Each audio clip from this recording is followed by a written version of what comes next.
every man is in prison and he is a prisoner.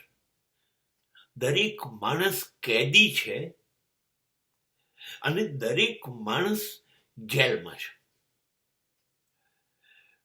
બધાએ ગુનો કર્યો છે માટે જેલમાં જવાનું, માટે ગુનેગાર છે એટલે કેદી? ના, એવું નથી. કેદમાં પુરાયો છે એવું નથી.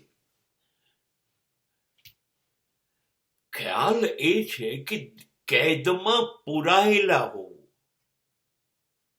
કેદ ખાનું જેમાં માણસ બંધાઈ ગયો, હવે મુક્ત નથી, સ્વતંત્ર નથી, ફ્રી નથી.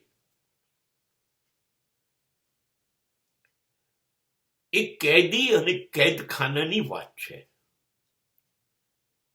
હા, આપણે બધા જ આપણી પોતાની કેદ બનાવી છે, આપણે આપણું જેલખાનું બનાવ્યું છે. આપણા સંબંધો એ જેલખાનું છે. જો આપણે એને છોડી જ નથી શકતા. સગા સંબંધીઓ છૂટે છે ક્યારે? તો આપણે એની જેલમાં થયા. એવી રીતે જમીન, મકાન, વાહનો, સંપત્તિ, સમૃદ્ધિ એ આપણી બીજી જેલ છે. એમાંથી છૂટીએ છે, છોડી શકાય છે. મકાન, જમીન, દાગીના, સંપત્તિ, સમૃદ્ધિ છૂટે છે આપણાથી? નહીં. કેવા પકડાઈ ગયા છીએ.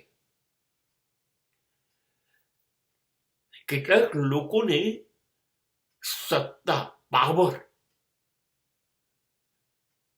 પોતાની અંદર હોય છે, એમાં એ જકડાયેલો રહે છે. હું બધાનો બોસ, હું દેશ ચલાવું, હું શહેર ચલાવું, હું કુટુંબ ચલાવું, હું રાજ્ય ચલાવું, હું સ્કૂલ ચલાવું, હું ધંધો ઉદ્યોગ ચલાવું. આ સત્તા, મારા હાથ નીચે જ બધાએ કામ કરવાનું, હું કહું એમ કરવાનું. આ ત્રીજું જેલખાનું. હજી એક જેલખાનું છે જેને કહી છે પ્રેસ્ટીજ, પ્રતિષ્ઠા. મારી પ્રતિષ્ઠા છે, મારી આબરૂ ઓછી થઈ જાય, મારી આબરૂ વધવી જોઈએ, એના માટે એ જીવનભર કરવાના ને ના કરવાના કામ કર્યા કરે. પ્રતિષ્ઠા માટે હવે તમે વિચારો, આપણે જીવનમાં આ ચારેય જેલખાનાના કેદી છીએ કે નહીં? પૂરાઈ ગયા છે કે નહીં? કાં તો સગામાં, કાં તો સંપત્તિમાં, કાં તો સત્તામાં, કાં તો પ્રતિષ્ઠામાં. પણ ક્યાંક ને ક્યાંક આપણા પગમાં લોખંડની બેડીઓ બંધાઈ ગઈ છે. આ છોડી નથી શકાતા. તો સ્વતંત્ર કેવી રીતે કહેવાય?